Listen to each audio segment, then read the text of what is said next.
What's going on, y'all? Conscious One coming at you, hoping everybody doing okay. Yeah, y'all see this? Y'all see this line at Starbucks? Man, they get started early. They get started early, y'all. Sometimes I make $25 in like 30 minutes because of Starbucks on the gig apps. These people don't play with they Starbucks coffee out here in Chicago suburbs. I used to work at a Starbucks before I became a bartender when I worked at Chicago O'Hare Airport. And let me tell y'all, that was really a interesting job because I worked as a vacation relief bartender, and I worked for a company. Whereas this management company had different restaurants in the airport, but they was all under one umbrella. So whoever was on vacation at a different restaurant, I would have to go and work at that restaurant. So if a bartender took a vacation at Wolfgang Puck, and keep in mind it was somebody taking a vacation every week, so I was all over the place. One minute I'll be working at a Fox Sports Skybox restaurant. Next minute I'll be working at a high class Wolfgang Puck restaurant inside the airport, serving fine wine. So I know how to make at least 100 drinks recipes off the top of my head. I'm talking about down to the 1/4 ounce of this and 1/4 ounce of that. Like I give you an example.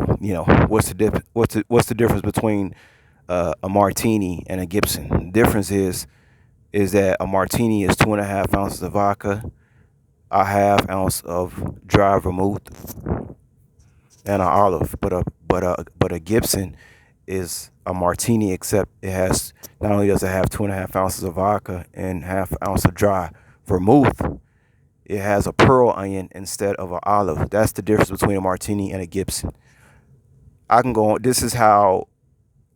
Yeah, that's where I'm at with the drinks, y'all. Even though I don't drink alcohol, I know how to make all kind of drinks. If I want to become a bartender at a high class restaurant, I will get the job like nothing because of my experience. They be like, "You did what? You been here? You served who?" Basically. But bartending was hard. Standing on your feet 5 days a week for 9, 10 hours, man. I could do it when I was young. I did it from like age of 24 to 30, and man, by the time I was done, I was spent.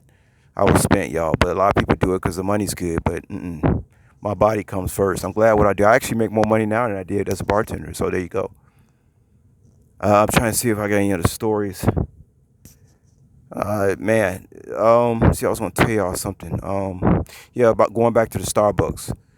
Yeah, I still know how to make them Starbucks coffees. You know, a difference between a latte and a caramel macchiato, and uh, a cappuccino. I know all that stuff. I know how to make all that stuff. If I wanted to open up a restaurant and buy the equipment to make all that kind of coffee, which had planned to do in Asia to go along with Asian cuisine, that would have been my thing. Because my thing was all I needed was about $15,000 to open a little restaurant in Cambodia, and they was gonna serve their food, and then I was gonna do the coffee side because a lot of the visitors in Cambodia be coming from places like Australia. But you don't have too many white people in Cambodia though, because it's like 90 degrees every day in Cambodia. Fruit growing on trees is unbelievable. I think I'll leave a link on that. A plum that was like a different color or something. But they got different type of exotic fruits over there. Um, yeah, but that's what I was gonna do. And 15,000 in Cambodia, that's like 40,000. I mean, 15,000 American dollars is like 40,000 Cambodian dollars. So I was pretty serious about that, y'all. And yeah, but they have a European clientele that visits Cambodia. They go to the temple, Angkor Wat, which, by the way, Angkor Wat is like miles and miles long. It's not just the main temple that y'all see. So yeah, that's my story about being a bartender, and probably tell y'all other stories about being a bartender later. But that's basically why I'm at in my skill set. Like by nature, I should be opening a restaurant. You see what I'm saying? But anyway, I just want to tell y'all one more thing before I get out of here. So dudes, people are, it's so funny when you skinny and then you get big. You start getting big. Let me see. What we working here? What we working with right now, y'all?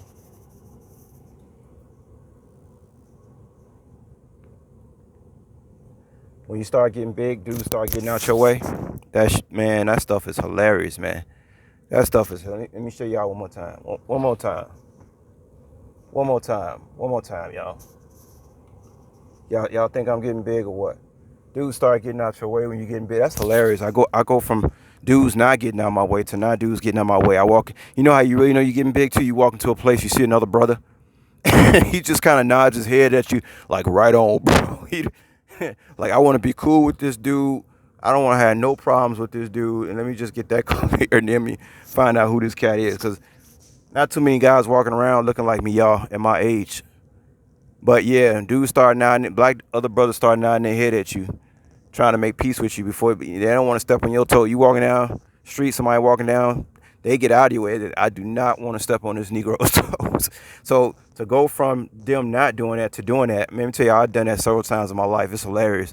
I remember one time when I was working VIP, I was real skinny. I was like 145 pounds, vegan for 2 years. Don't ask me why. And I remember I used to get, guys at the work used to think that I was like a pushover or something because I'm an empath and all that type of stuff. Tell y'all what happened. About a month, about a good 7-8 weeks later. Cancel it. About a good 7-8 weeks later, the same dude who saw me as 145 pounds soaking wet, man, y'all, I had blew up to like 180, looking like Mike Tyson. Like I looked like I was on steroids for real.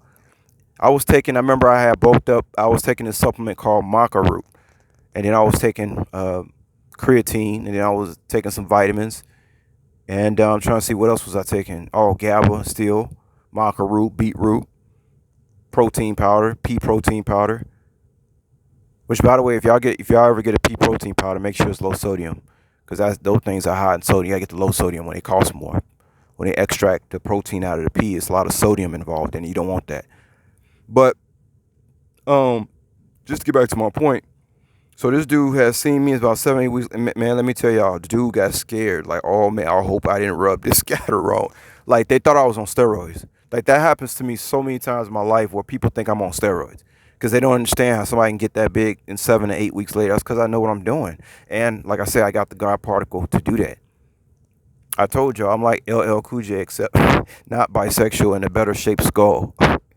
But anyway, y'all, I'll let y'all later. Y'all see, I got to get to work. Look at this line. Boy, these people don't play with their coffee. Y'all take care. Peace.